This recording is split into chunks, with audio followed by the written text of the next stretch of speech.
I've traveled to Europe almost every year since I turned 18, but when I recently arrived back to the US from a trip to Belgium, it hit me. I think I'm turning European. Now, technically, I'm partly European, and maybe you are too if you have any ancestors from there, and maybe everything kind of comes full circle, As you get older, you actually realize that you resonate more with the European culture than your home country culture. I know that that's definitely happened to me, especially after 20 years of traveling there. So in this video, I want to share a few of the ways that I've been able to adopt European culture into my daily life, and you can too, wherever you live in the world. The first thing I noticed when I got back was really how much I've adopted the European concept of breakfast over the years. I remember my first time going to Italy when I was 17 years old, and breakfast there was pretty much coffee and bread, if you were lucky, at our hotel. Now, of course, over the years, there's been more and more choices, and I have noticed a trend, especially in European hotels, of kind of Americanizing their breakfast and including things like, bacon and eggs and things that we might be used to in the US, cereal and milk, that kind of thing. But for the most part in Europe, you're going to find a much simpler breakfast. And actually, I like it better because it's kind of no fuss and easier to make. So it's typically going to be some type of bread, like in Italy or France, that might be a croissant. In Portugal, it might be some type of pastry. Or in Scandinavian countries like Norway, Sweden, Finland, it could be a rye bread or a crisp cracker. And that can come just plain, or maybe it could be with butter, maybe some cheese. In Spain, it could be pan con tomate, bread with tomato and olive oil, but some form of bread with some form of coffee or tea if you are in the UK. Another thing I now do religiously is take off my shoes before I come in the house. Now, I never did this growing up. In my house, people were walking through with muddy sneakers on and flip-flops. And it wasn't until I started traveling that I was like, oh, wow, this is a great idea. It keeps your house clean. It keeps your floors spotless when you're just walking around in socks or slippers. And so what you'll find people doing, especially in colder countries throughout Northern Europe, Scandinavia, and even in Asian cultures and in Japan, is people take off their shoes at the front door. And I think this is being adopted more and more in countries like the United States and Canada, but it's still not the norm. Now, I'm renting this apartment from a French woman, and she's taken this to the next level. She even has a shoe cabinet at the front door where you can store your shoes. And this was a dream to me. So I highly utilize it. When you think about it, Europe is pretty small and crowded. At least it's quite densely populated. And so one of the things that I've adapted to over the years is really living with less stuff and living in smaller spaces. I grew up in 4 and 5 bedroom houses. And then when I graduated from college, I had an entire villa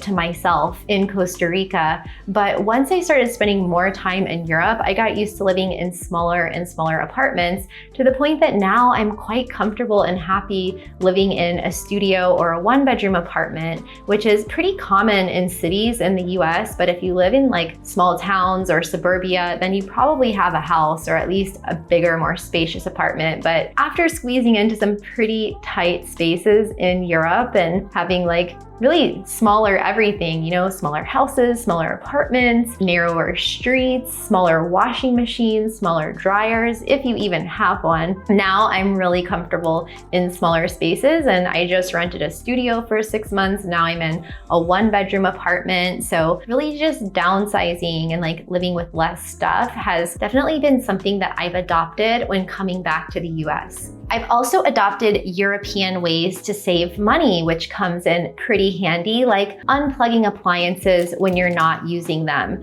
Now, growing up in the US, I never had a second thought about how many appliances were plugged in around our house. But when I went to college, I remember that my roommate would always unplug the toaster oven every morning, and I would go in to make breakfast, and there it was. I would turn it on and the timer would be on. So you're thinking that it's heating up, and then you come back and it was unplugged. So that really annoyed me. But when I went to Europe and noticed that they have switches switches on the light switches where you can actually turn the electricity current off and on, it dawned on me, like, this is actually a great way to save money. And so we don't have those switches on the outlets here in the US. So what I end up doing is now unplug my juicer, my smoothie maker, my tea kettle, which is another thing that I've adopted from Europe. Yeah, I can't live without a tea kettle now. And I remember one of my friends used to actually travel with her tea kettle when she wasn't in Europe because she was so used to having them at hotels, and they don't have them all around the world, especially not in the US. So I don't know, my luggage is pretty heavy, but I'm considering that too. Living in Europe has also drastically changed how I get around.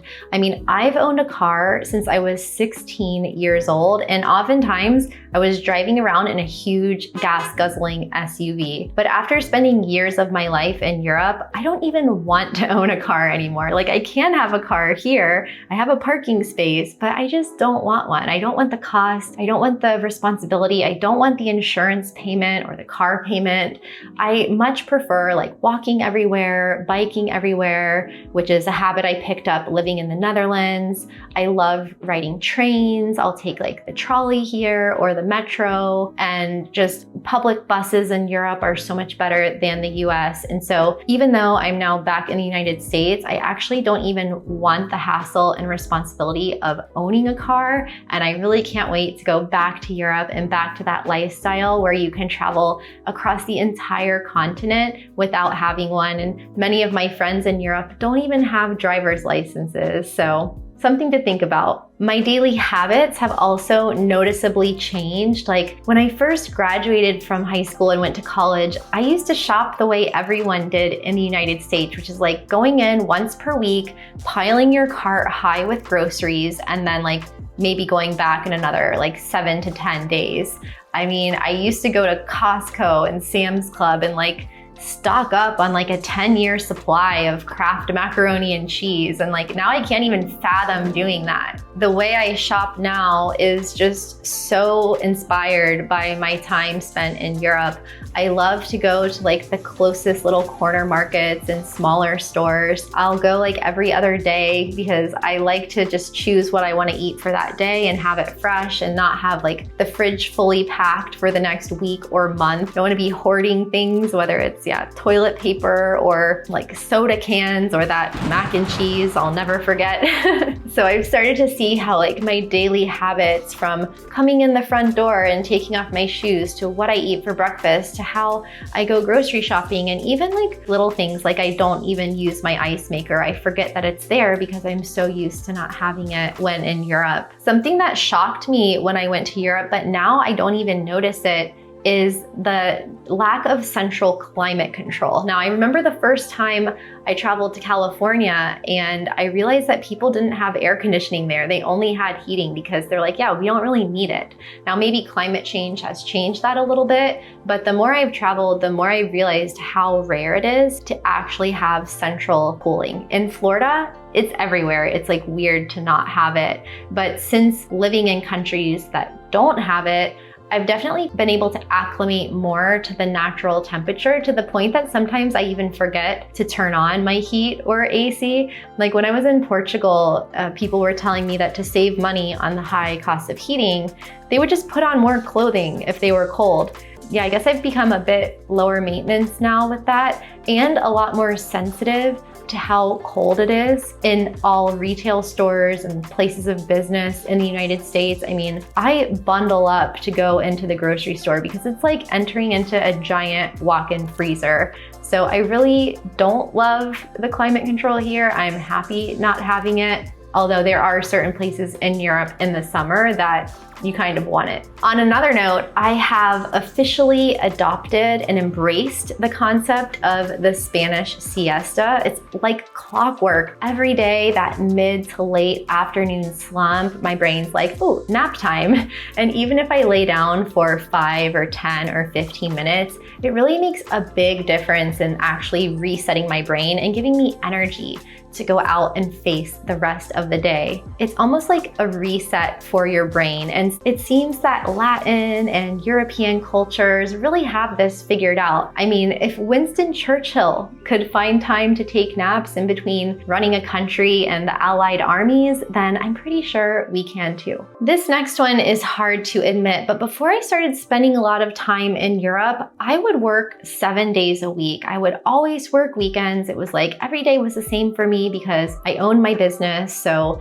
I could go months without taking a day off. But once I started spending more time in Europe, I actually felt like an outcast having that lifestyle, and I really embraced a healthier work-life balance. So now that I've come back to the US, I've gone back to at least taking the weekends off, because there's just this energy in the air when you're in Europe that you can sense that people have that healthier sense of balance, whether you see them sitting out in cafes in the streets or out in parks, or just knowing people in your social circle that are doing fun and social and leisure activities when you're working. It just doesn't seem right. And so that's one of the really good things that I've reprogrammed about myself since coming back to the US, but it's still like a constant struggle because you really feel that frenetic energy and rush, like hustle, rat race mentality around here. So it really takes a lot of intention to be able to dial that back. But that leads me to my next point. A lot of Europeans enjoy that outdoors weather. You'll often see people fighting over the last chairs to be able to sit outside,